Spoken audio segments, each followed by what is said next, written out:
আমাকে কথা বলতেই হবে ইনশাআল্লাহ, কারণ আগামীতে আবার আপনাদের সাথে দেখা হবে কিনা আমি জানি না। কথা বলতেই হবে। আমি দেখতে পাচ্ছি বাংলাদেশের ভাগ্য আকাশে উত্তর গগনে কালো মেঘ জমা হয়েছে, ঝড়ের পূর্বাভাস লক্ষ্য করছি।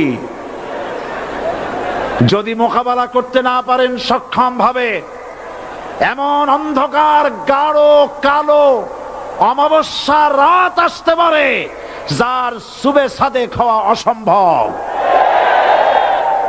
সুতরাং আপনারা কি কাপুরুষের মতো কাফের মুশরিকদের গোলামি করে মরতে চান? বিড়ালের মতো 500 বছর বেঁচে থাকার কোনো লাভ নাই। সিংহের মতো 1 ঘন্টা বাঁচতে চাই। আমার এই বক্তব্য সারা দুনিয়া শুনেছে। আমরা এই কোরআনের রাজনীতি করি, এই কোরআন নিয়ে বাঁচতে চাই, এই কোরআন নিয়ে মরতে চাই, এই কোরআন থেকে আমাদেরকে বিচ্ছিন্ন করতে চায় কাফের বেঈমান মুশরিকেরা। ও আমার জাতি, কোরআন থেকে যারা বিচ্ছিন্ন করতে চায়, তোমরা কি তাদের বিরুদ্ধে জিহাদের জন্য প্রস্তুত থাকবে? আমাকে রাজাকার বলে জনগণ থেকে বিচ্ছিন্ন করবা? জনগণ থেকে আমারে বিচ্ছিন্ন করা যাবে না, কারণ এই জনগণ আমার জন্য আসে না, এই জনগণ আসে আল্লাহর কোরআনের জন্য। এ কথা বিশ্বাস করো। বাংলাদেশের মুসলমানদের শরীরে 1 বিন্দু রক্ত থাকতে শয়তানের তৈরি করা ধর্ম নিরপেক্ষ মতবাদ বাংলার জমিনে কায়েম হতে দেওয়া হবে না, হবে না। 12 কোটি মুসলমানের দেশে আইন তৈরি করবে মানুষ, আমরা মানব না। পার্লামেন্টে তৈরি হতে হবে কোরআন দিয়ে, পার্লামেন্টে আইন তৈরি হতে হবে কোরআন দিয়ে।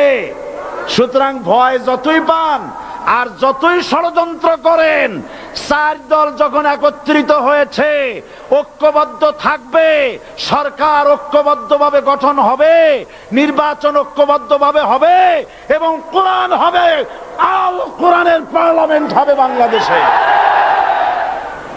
দেশ যারা চালায় এই লোকগুলি যদি ভালো হয়, গোটা দেশ ভালো হয়।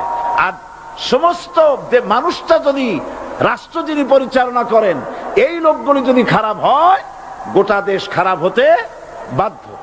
ওরা মনে করে এই ক্ষমতা থেকে আমাদেরকে কেউ নামাইতে পারবে না।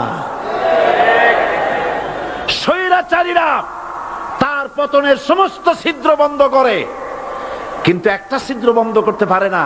মনের ভুলে সে ছিদ্রটা থেকেই যায়, যেই ছিদ্র দিয়ে আসলে তার পতনটা হবে। ক্ষমতায় গিয়ে মনে করে চিরকাল ক্ষমতায় থাকবো।